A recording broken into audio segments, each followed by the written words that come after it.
All right, guys, today we're going to talk about. We spent the better part of last week going from grams to moles, moles to grams, and then moles to molecules, and molecules to numbers of atoms. And just keep that in mind because that is going to be really the idea that we're going to need throughout this course. So if you want to go from grams to moles, well, then what we do is we have to say um, let's say, for example, I've got 18 grams of H2O. Well, then I have to go, if I want to go to moles, I have to say 1 mole of H2O is, well, oh, how convenient, 18 grams of H2O. So what you're doing basically is whatever mass you have, you're dividing by that molar mass. Not a big deal. It's exactly the opposite if you want to go from moles to grams. So if I want to say, well, if I have 2 moles of H2O, how many grams is that? Well, it's 18 grams, 18.02 actually, of H2O for every 1 mole. So our moles cancel and we're left with grams. So be very comfortable going back and forth between grams and moles. It's less important that we can go from moles to molecules. But if we have to, we multiply by Avogadro's number. And if we need to go from molecules to moles, we divide by Avogadro's number. So really no big deal there. And we have a lot of practice with that.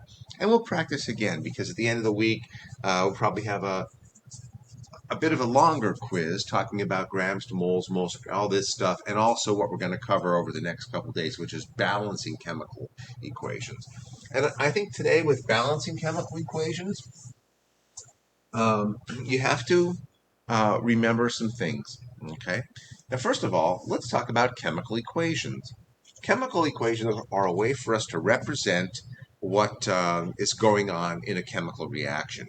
And it can also act as sort of a recipe for our chemical reaction. So let's say I have an easy one like N2 plus H2 to form NH3.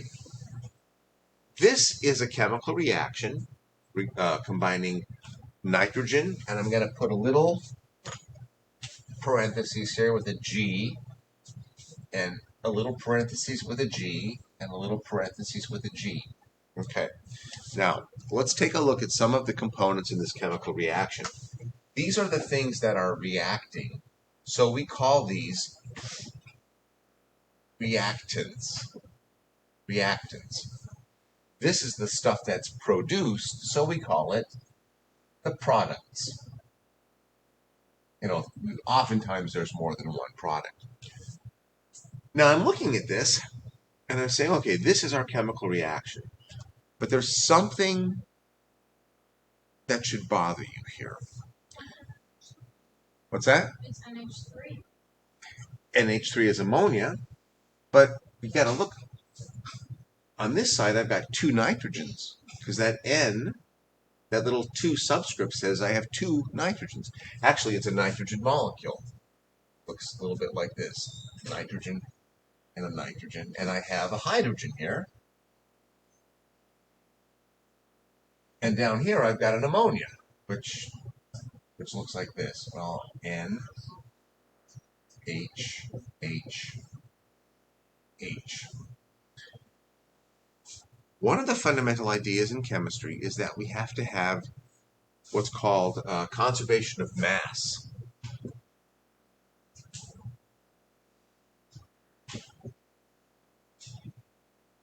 Conservation of mass says basically whatever the mass is on this side of the reaction has to be the same as that on that side of the reaction.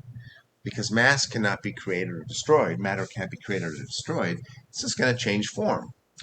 But if you went ahead and you said, well, I'm just going to add up the mass on this side, I've got 2 nitrogens, so 2 of those, 14 and 14 is 28. And then I've got 2 hydrogens, so I have 28 and 2 is 30. And an NH3 is only 17 grams. So our mass is not conserved here. And we also have to have conservation of atoms, which is really, the same thing. And what that means is I have to have the same number of each type of atom on both sides of the chemical reaction. So, what do? We say that this reaction is not balanced because I've got two nitrogens on that side. I only have one here. I've got two hydrogens on this side, and I have three here. So something is a little bizarre. We have to do something to make this balanced. So what we're going to do is use coefficients. So we use coefficients to balance. Never change subscripts. If we're changing subscripts, we're changing the chemical compound, so we can't do that. So this is not really a difficult thing. We just have to say, well, what can we do here to make sure we have the same number of atoms of each type on both sides of the reaction? The first thing I would do is I'd say, well, it's hydrogen. I've got a 2 and a 3 here. So I need to do something with this so that I can have, what's the word I'm looking for? The least common multiple.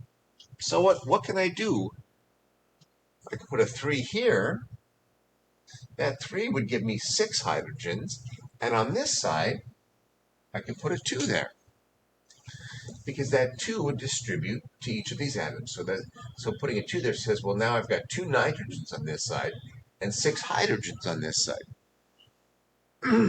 So, and then take a look at what magically has happened. I've got 2 nitrogens there, so they have balanced in the process of balancing the hydrogens.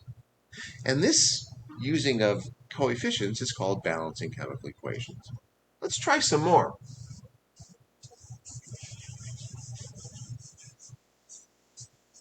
Oh, and by the way, these parenthetical G's, they stand for gas. If I have a parenthetical L, that stands for a pure liquid. If I have an AQ, that stands for aqueous solution.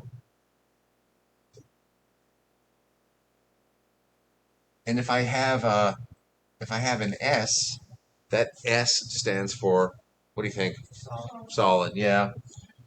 So you're gonna want to remember these. So you'll be seeing those a lot, and they get important a little bit later on in the course when we start studying things called equilibrium. So I'm gonna try a couple others here. Let's take a look at one where I've got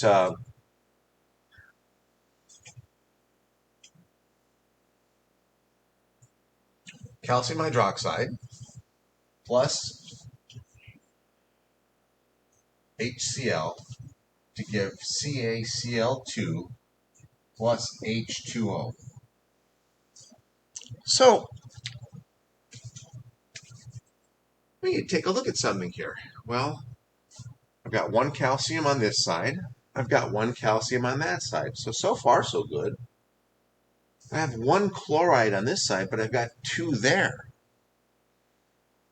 Let's take a look at my H's. Well, this 2, don't forget, distributes to the O and the H, so I've got 2 oxygens, 2 hydrogens, and 1 more hydrogen. Well, on this side, I've got 1 oxygen and 2 hydrogens. So those are out of balance. They're not balanced out. So let's see what we can do here.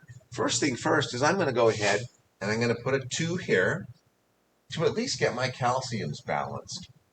So when I do that now, let's take a look. 2 chlorides, they're good. Now I've got 2 hydrogens and 2 OH groups. Now let me show you a little trick when if you're a little confused on how to balance this. Well, first of all, we can balance this just by putting a 2 here. That would give me 4 hydrogens and 2 oxygens.